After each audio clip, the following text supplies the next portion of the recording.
At 4 main developmental stages of life, there are 4 momentous sit-down conversations parents typically have with their children. In childhood, it's about strangers. In adolescence, it's about the birds and the bees. By middle age, the discussion is financial planning and a will. In the senior stage of life, the parent-adult-child conversation about caretaking is equally important. But aging parents are less likely to have this important talk. There are reasons for their reluctance. The reality of mortality is difficult for the parent as well as the child. And we sometimes hate to face that mortality. And so sometimes we don't make the arrangements that we should or have those conversations that we should early enough. When Daddy got sick, the reality was that he couldn't stay at home. And it was very difficult to even think about having that conversation because daddies don't die. Every day, 10,000 baby boomers are turning 65. Soon, this tsunami of seniors will need to think about specialized nursing care they may need that their adult children will not be able to provide. An estimated 70% of Americans will at some point in their lifetime require skilled nursing care, according to the Department of Health and Human Services. Reluctance to have the care conversation has consequences.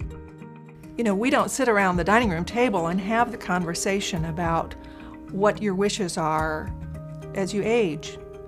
The consequences of that are that as your loved one ages, as my dad aged, would I really know what he wanted? Or not knowing, would I later feel guilty for having made decisions that maybe were totally opposed to what he wanted? A need for conversation about the gap between hospital and home, between life on your own and the end of life, was identified by the American Healthcare Association. The AHCA conducted research studies into attitudes and beliefs about the rehabilitation care profession overall. Among the findings, they discovered misperceptions about nursing homes, skilled nursing care, and long-term care. As we traveled across the country doing one of the most in-depth studies on this topic ever done, we uncovered some very interesting things. First, it's one of the most negative perceived industries I've ever studied. But what was more interesting was people didn't have their own personal experience. They based their perception often on their grandparents. Secondarily, they're all very guilt-ridden. Everybody feels like they should take care of their family. But they don't feel like they have the skills necessary to do it. So they're trapped and they don't want to have a conversation about it. The good news is, baby boomers don't want to be cared for by their loved ones. They want the best care possible. And that's the care that's available in the skilled facilities today. So if you go and visit today, you will find a facility full of skilled caregivers who want to get you healthy and home again. A website was created to correct the misperceptions and to help facilitate the care conversations seniors should be having at this life stage. CareConversations.org is a user-friendly, one-stop resource site for consumers about all aspects of the caregiving sector. The site provides professional, unbiased information on caregiving expectations, options, and tools available, and locates facilities throughout the country.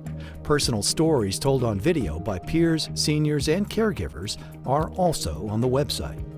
You know, talking to a family member about the type of care they might want to receive is a difficult conversation to start. But on the website, you can find lots of examples of how people have gotten that conversation started. In addition, you can learn about all the different types of care and services available in today's skilled facilities, and you can get tips for how to choose which one is right for you. We also have an expert on caregiving there on the site that you can interact with on how to start the conversation, how to select a facility, and how to make that transition smooth for everybody.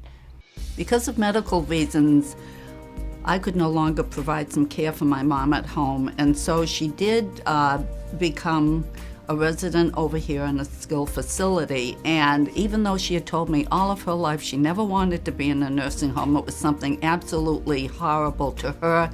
We found when she did become a resident here in the skilled facility, her life became so much more rich and rewarding and full, so much more so than it would have been had she remained at home with me providing some limited care for her.